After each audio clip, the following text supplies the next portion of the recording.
오는 싸움이 아니라 하나님을 기뻐함으로 내가 최고로 만족하고 기뻐할 수 있다는 것을 확인하고 누리는 것이다 라고 이야기할 수 있습니다.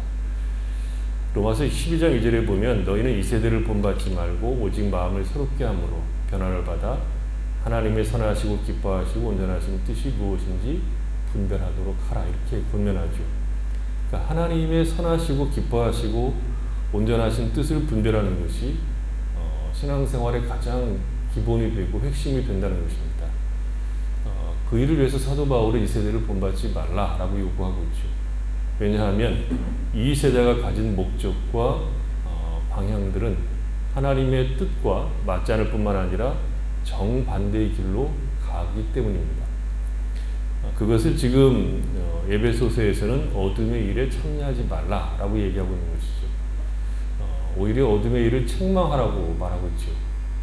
그리고 12절에서 어둠의 일에 참여하지 말아야 하는 이유를 말하고 있고 13절은 책망해야 되는 이유를 우리에게 말씀하고 있습니다. 그리고 14절은 결론으로 그리스도께서 우리에게 비추라고 했으니까 깨어서 죽은 자들 가운데서 일어나 빛으로 드러나라 라고 얘기하고 있습니다.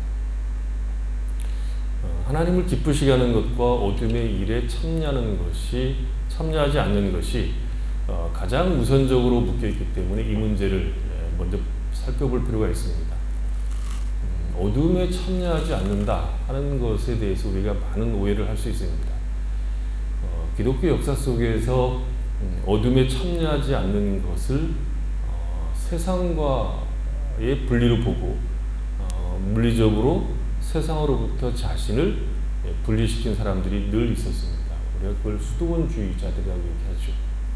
그러니까 고통의 원인이 세상이라고 보고 세상으로부터 자신을 분리시켜서 수도원이나 혹은 은둔의 삶을 사는 것이 경건의 삶을 사는 길이라고 본 것이죠.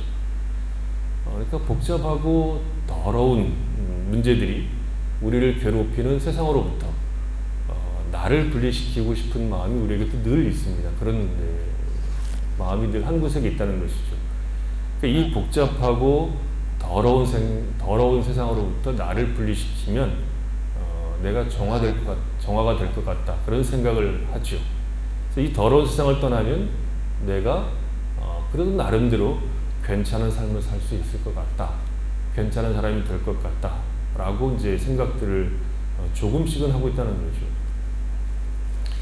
하지만 성경의 신자들을 세상으로부터 구원하고 분리하는 것은 세상이 가지고 있는 하나님을 거역하는 삶의 모든 내용으로부터의 분리이지 신자가 되어서 신자로 살아야 되는 삶의 무대는 우리가 믿지 아니했을 때 머물렀던 바로 그곳입니다. 오히려 예수 믿고 난 다음에 세상을 보면 더 이상하고 더 경건하지 않고 더 타락해 가는 것처럼 보입니다. 바로 그렇게 생각되는 곳이 신자로서 살아가야 될 무대라고 성경은 말하죠.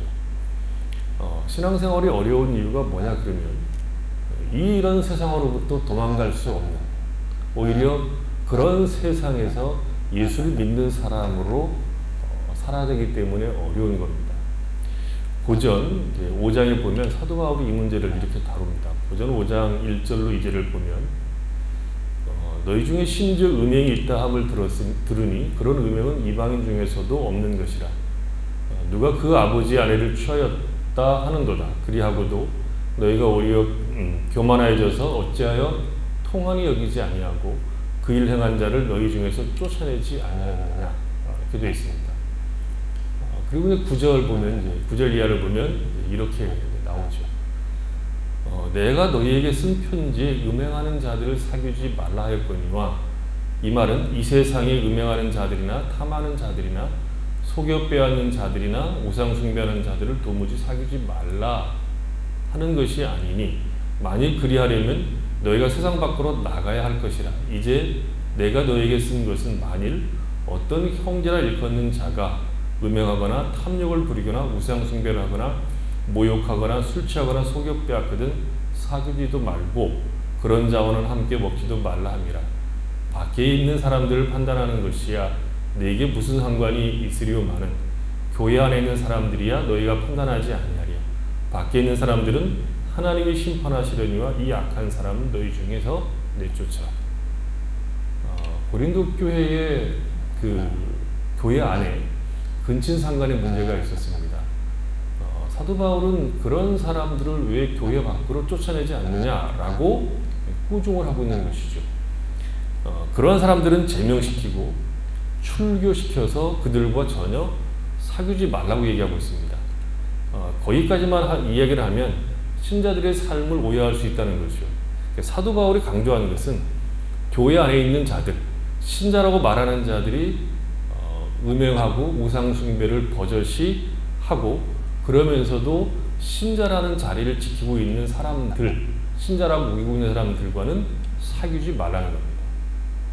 그러나 세상에 있는 모든 더러운 자들과 사귀면 안 된다고 생각을 하게 되면 9절 예에서 말하는 것처럼 세상 밖으로 너희가 나가야 된다는 거죠. 세상에 죄인이 아닌 사람이 없으며 언제나 옳고 바른 사람이 어디 있겠느냐는 것이죠. 신자의 눈으로 보면 다 죄인이고 더러운 자들입니다. 그래서 사도 바울이 말하고 있는 이야기의 핵심은 교회 밖에 있는 죄인들과 모든 교제를 끊어야 된다, 그렇게 말하고 있지 않습니다. 그래서 13절에 보면 밖에 있는 사람과 이 악한 사람을 구분하죠. 밖에 있는 사람은 교회 밖에 있는 사람이고 이 악한 사람은 교회 안에 있으면서 음행을 저지르고 우상 숭배를 하고 오히려 계속 예수를 믿는다고 말하면서 죄에 머물러 있는 교만한 자들입니다. 그런 자들은 쫓아내고 밖에 있는 사람들은 사귀어야 된다는 거죠. 왜냐하면 그들은 빛의 자인 우리들을 통해서 하나님의 진노에서 구원받을 소망을 가질 수 있기 때문입니다. 안에 있는 악한 자들을 내쫓으라고 하는 것은 회개하지 않고 오히려 교만해서 자신들이 범죄한 것을 당연히 여김으로 거룩한 교회를 망가뜨리고 있기 때문에 그렇습니다.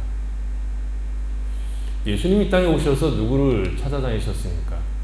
예수님이 찾아다닌 사람들은 죄인과 병자들이었죠.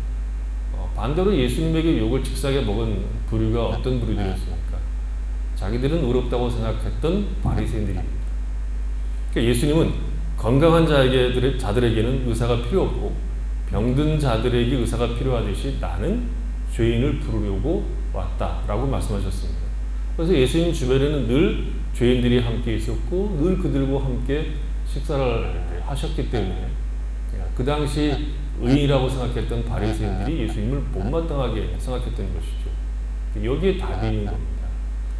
주님이 죄인들을 만나시는 것은 의사가 환자를 만나는 것과 비슷하죠. 의사가 환자를 만날 때 같이 아프자고 만나는 법은 없습니다. 고치자고 만나는 것이죠. 성경이 우리에게 어둠의 일에 참여하지 말라고 하는 것은 어둠 속에 있다고 생각하는 모든 사람들과 교제를 끊어야 된다라고 말하는 것이 아니라 의사가 환자를 만나는 것과 같은 겁니다. 의사가 환자의 병에 굳이 참여할 필요는 없죠. 고쳐주면 되는 겁니다. 그것과 같이 성경은 신자의 정체성에 대해서 이렇게 이야기를 하죠. 너희는 세상의 소금이다. 너희는 세상의 빛이다. 세상이라는 무대를 배경으로 소금이다, 빛이라고 얘기하는 겁니다. 그래서 세상을 만날 때에는 그들이 원하는 것을 따라가기 위해서 만나서는 안 된다는 것을 명심하라는 겁니다. 세상과 멍해를 같이 미워서는 안 된다는 것이죠. 그들의 가치와 그들이 추구하는 목적에 동의하기 위해서 만나는 것이 아니라 의사가 환자를 만나는 것과 같은 태도로 만나는 것이라는 것이죠. 고린도 교회는 이 문제에 대해서 실패를 했다고 볼 수 있는 거죠. 고린도 교회가 근친상간을 범한 범죄자들을 내쫓지 않은 것에 대해서 바울은 너희가 교만해졌기 때문이라고 지적을 하죠. 교만하여졌다는 것은 언제나 하나님을 겁내지 않는다는 것입니다. 그런 죄를 짓고도 하나님을 겁내지 않았고 너희도 그런 죄를 짓고 싶은데 기회가 없었기 때문에 그런 사람들을 용납하고 놓아두었다는 것입니다. 인간의 죄가 두드러진다 혹은 더 깊어진다, 더 타락한다고 할 때 나타나는 현상이 폭력이 더 가중이 되고 성적인 문란이 더 심해지고 그리고 우상 숭배가 더 심해질 겁니다.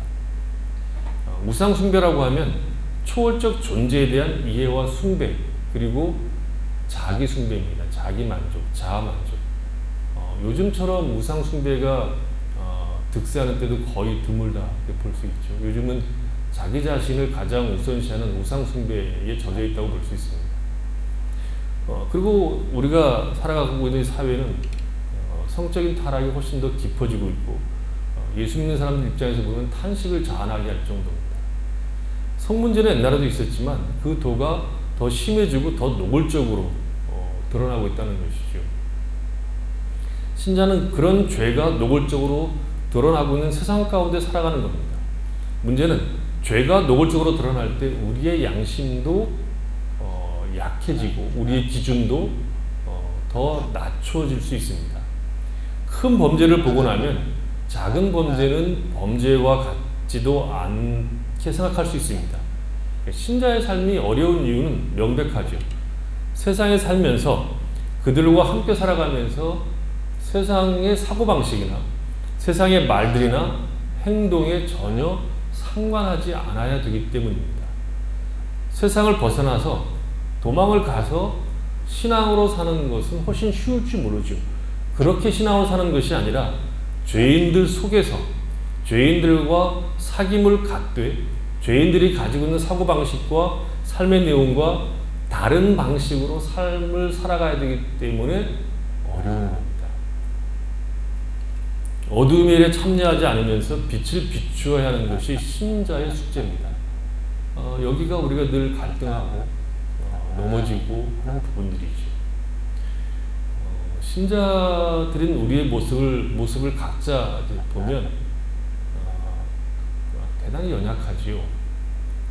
빛이요 소금이라고 우리가 말하기에는 좀 민망한 그런 모습들을 가지고 있는 것을 우리가 압니다. 제가 가장 신비로운 것 중에 하나, 지금도 되돌리고 싶은 것 중에 하나가 제가 목사라는 사실입니다. 다시 돌아가면, 처음으로 돌아가면 최대한으로 버틸 겁니다. 안 하려고. 왜 그런 생각을 합니까? 나이가 들면 목사 같을 줄 알았는데 그렇게 되지 않습니다. 어디를 보나 목사 같다는 생각이 별로 들지 않습니다. 목사로서 좋은 성품이 아닌 것을 저도 알고 많은 사람들이 알고 있습니다. 자격이 없는데 하나님이 세우셔서 감당하고 있는 거죠. 늘 죽을 맛인 겁니다. 신나서 하고 있는 것이 아닙니다. 하나님이 쓰시는 사람들은 쓸만해서 쓰는 것이 아닙니다. 어리석고 모자르지만 하나님이 쓰십니다. 그런 모든 역할들을 모든 신자들에게 하나님이 요구하는 것이 어둠의 일에 참여하지 말라고 얘기하는 겁니다. 실수할 수 있고 실패하죠. 많이 실수하고 많이 실패하죠. 그러나 의도를 가지고 세상의 방식을 따라가지 말라는 겁니다. 공부를 죽어라고 정말 공부를 죽어라고 했는데 50점 맞는 건 괜찮지만 처음부터 아예 시험 볼 생각을 안 하고 놀고 시험장에 들어가는 것은 안 된다는 겁니다. 우리는 신자들이죠. 거룩한 백성입니다. 그래서 죄를 안 범하려고 몸부림을 쳐야 됩니다. 어둠의 일에 참여하는 것을 온 힘을 다해서 저항해야 됩니다. 이 세대를 본받는 일에 우리의 발과 손을 베든지 뽑든지 해야 된다는 거죠. 이것이 신자들이 겪고 있는 고통입니다. 세상을 살면서 세상의 원리와 방법을 거부해야 되는 겁니다.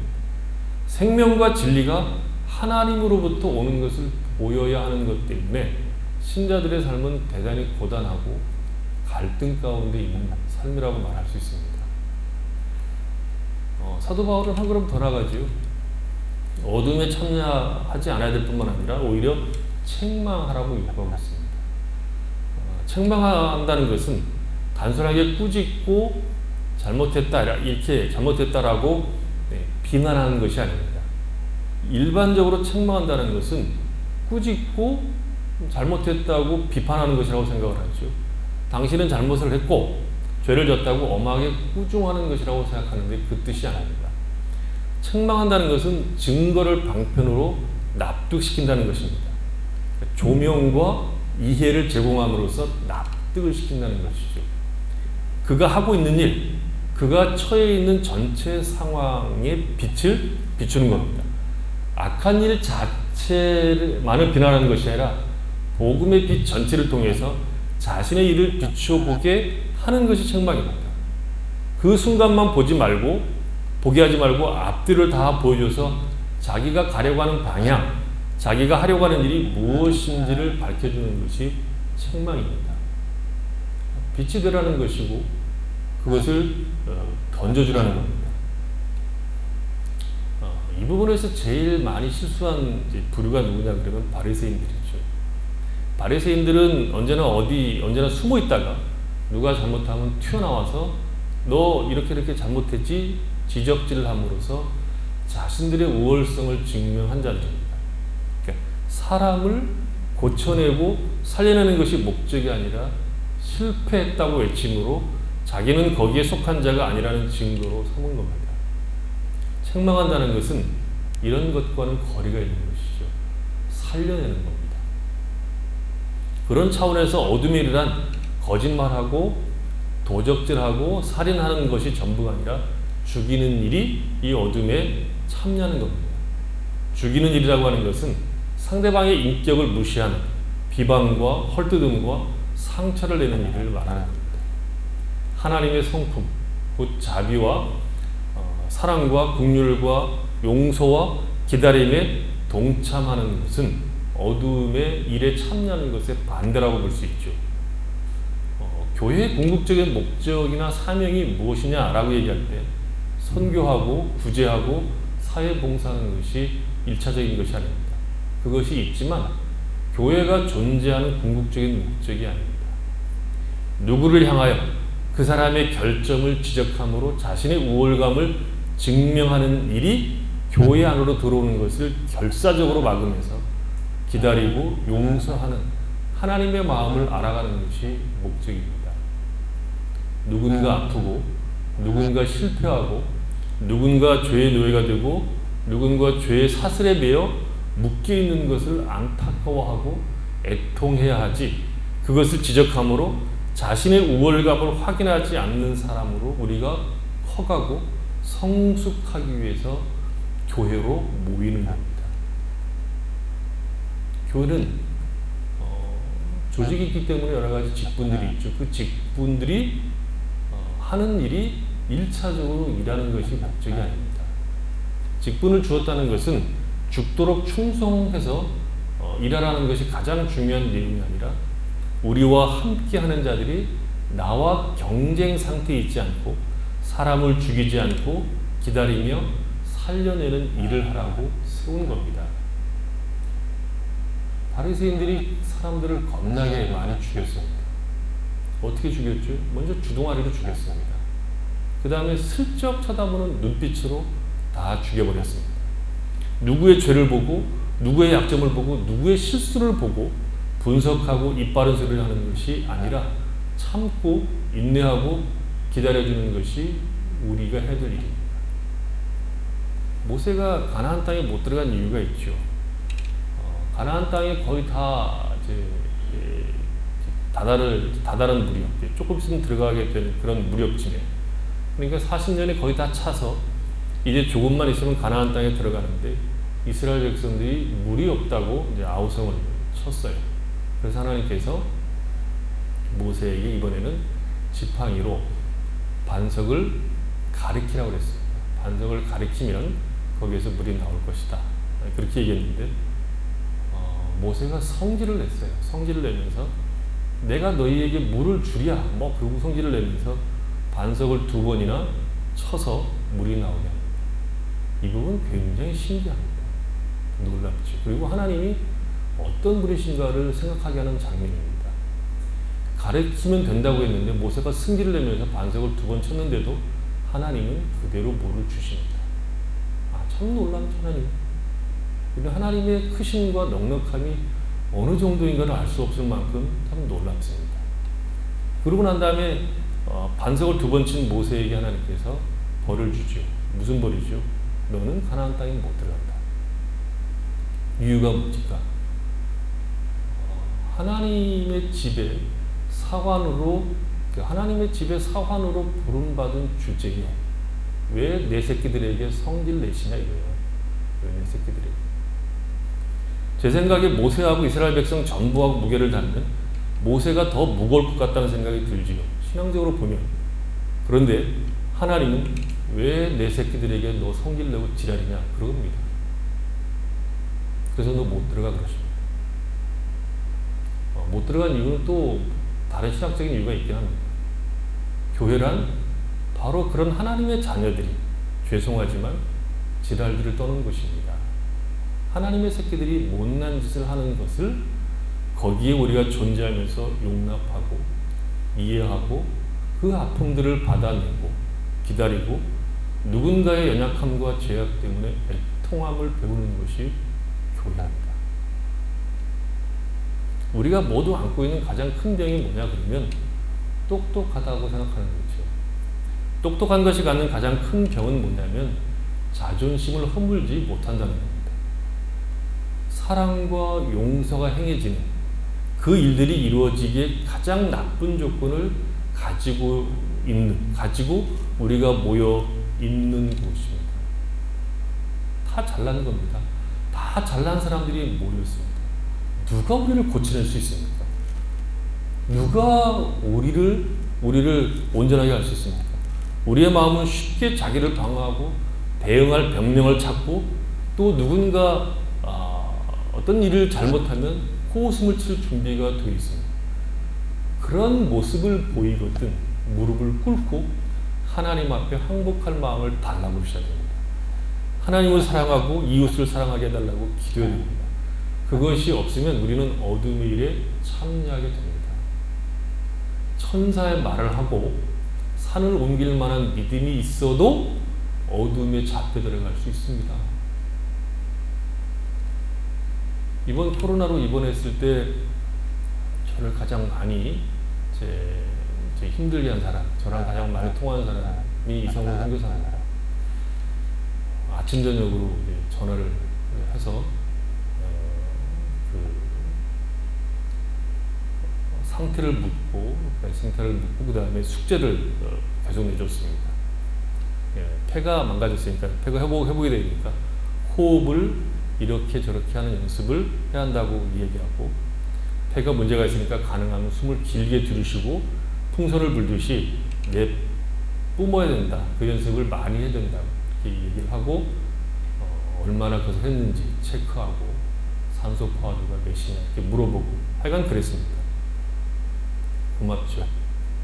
그게 의사가 할 일입니다. 살려내야죠. 목사님이 죽을 수도 있었는데 잘 됐습니다. 죽으면 좋잖아요. 천국 가고. 그렇게 할 수는 없는 거 아니에요. 진단을 하고 난 다음에 이렇게 해라 저렇게 해야 해서 사는 길을 마련해 주는 것이 정상이죠. 오늘날 교회는 이런 문제에 있어서 너무 언급을 하지 않습니다. 오늘날 교회에 모여서 누가 더 빛나는가를 시합하고 있고 누가 더 성공하고 있는지 누가 더 잘났는지를 시합하고 경쟁하는 것처럼 돼 있지 우리가 들고 있는 우리가 빗댄 우리의 삶의 내용들을 세상으로 끌고 가지 않는 이상한 짓들을 하고 있는데 그것을 지적하지 않는다는 겁니다. 우리는 각자 비춰야 합니다. 각자 가는 곳에 어둠이 밀려나고 빛이 비치는 역할이 있어야 합니다. 그러기에 우리가 주님의 마음을 가져야 합니다. 우리가 빛의 자녀라면 생명과 영혼을 준비하는 자라면 그 길을 걷는 자로서 어떤 향기가 있어야 되고 남다른 특이함이 나타나야 됩니다. 예수를 믿는 것은 교회 생활의 전부가 아닙니다. 예수를 믿는 것은 우리가 살아가는 삶의 전체 무대에서 가정에서 마트에서 일터에서 나타나야 되는 내용들입니다. 어둠 일에 참여해서는 안 됩니다. 우리가 어둠에 참여해버리면 세상은 소망이 없습니다. 세상은 우리가 빛으로 존재할 때 소망을 갖게 됩니다. 진리와 생명과 하나님이 우리를 찾으신 사랑과 그 사랑을 입은 자로서 우리의 존재를 지키셔야 됩니다. 얼마나 놀라운 존재로 부름받았는지 오늘날 교회가 시험에 떨어진 사람들이 모인 것처럼 되어버렸습니다. 예수를 믿는 일이 힘이 없는 일이 되었고 우리끼리만 좋아하고 우리끼리만 통하는 일이 되어버렸습니다. 조선시대에 서자들이 모여서 성토대회 하는 것처럼 되어버렸습니다. 서자들은 말만 양반이지 양반 대접을 받지 못하니까 세상에 대한 원망, 세상에 대한 그 원망들을 원망으로 모든 세월을 보내는 것과 같이 우리가 비슷해졌습니다. 신자로 살고 싶은데 세상이 안 도와준다고 아우성치고 있습니다. 세상이 우리를 왜 도와줘요? 우리만이 세상의 소금이고 빛입니다. 우리만이 세상의 운명을 좌우하는 자들이며 우리만이 세상에 아직도 하나님이 용서와 사랑을 연장할 수 있는 자들입니다. 우리만이 죽어가는 영혼들 앞에 하나님의 자비와 긍휼과 생명을 전달할 수 있는 자요, 우리만이 죽어가는 영혼들 앞에 참된 복이 무엇인가를 보여줄 수 있는 자들입니다. 이런 복된 신분을 버리고 왜 자꾸 죽이는 일을 하려고 합니까? 이런 놀라운 특권을 놓치고 자꾸 세상을 원망하는 자리에 있는가 하는 것이죠. 우리 입술에 아직도 시기와 질투와 공격이 있거든 나는 아직도 신앙으로 들어온 것이 아니라고 생각해야 됩니다. 우리에게 허락한 최고의 복이 무엇입니까? 죄에서 구원받은 것이 아닙니까? 죄에서 구원받은 가장 강력한 징표가 무엇입니까? 하나님을 사랑하는 겁니다. 이웃을 사랑하는 겁니다. 우리가 그것을 마음껏 할 수 있는 자리로 초대된 겁니다. 그러니 우리 마음에 쓴 마음을 가져서는 안 됩니다. 비난하고 누군가를 죽이는 마음을 갖지 말아야 합니다. 거절하는 마음, 완악한 마음을 갖지 맙시다. 하나님의 부르심 앞에 서서 주님의 뒤를 따라갑시다. 우리를 위해 십자가를 지신 주님의 길을 따라갑시다. 남보다 남을 낮게 여기고 누군가 나를 비난하면 기도합시다. 누군가 넘어지고 죄로 인해서 참으로 비참한 지경에 있다고 하면 비난하지 말고 기다리고 위하여 기도합시다. 우리의 자랑은 예수뿐이고 십자가뿐임을 알아갑시다. 저들이 총칼을 들고 나오면 우리는 인내와 사랑으로 나가야 됩니다. 그런 신자들이 되고 그런 신자들이 모이는 교회가 되어야 합니다. 우리는 하나님 앞에 서 있는 자들입니다. 영원한 소망을 바라보고 있고 하나님의 부르심과 사랑과 긍휼 앞에 엎드려 그 놀라운 축복을 받은 자로 살아가는 자들입니다. 무엇을 더 구해야 될 것이 있는 자들이 아니라 무엇이 더 있어야 비로소 만족하는 자들이 아니라 하나님의 사랑으로 채워진 자들로서 이제 하나님을 사랑하는 것으로 그 성품에 참여하는 것으로서 누리는 넉넉함이 우리의 삶 속에 있어야 되고 그것을 세상 앞에 보여야 됩니다. 유진 피터슨이라고 하는 유명한 목사님이 계십니다. 미국도 이제 많이 타락을 해서 식당에서 밥 먹고 기도하는 사람이 그렇게 많지 않답니다. 이게 특이한 거죠. 한국도 그런 것 같아요. 근데 이 목사님이 이제 식당에 가서 기도를 하니까 여러 사람이 쳐다봤겠죠. 기이하게. 그러고 난 다음에 이제 한 사람이 물어봤다고요. 당신 도대체 뭐였냐고, 무슨 짓이냐고 물어봤더니, 뭘 얘기했더니, 이 유진 피터슨 목사가 아주 놀라운 답을 했습니다. 잠깐 명예를 좀 누렸지. 우리입니다. 신자들의 모습입니다. 하나님과 함께하고 그 앞에 서 있는 생명으로 충만해진 명예, 누구도 줄 수 없는 하나님이 허락한 명예를 우리는 누리는 자들입니다. 그래서 세상을 책망하는 자들로 서 있는 것이죠.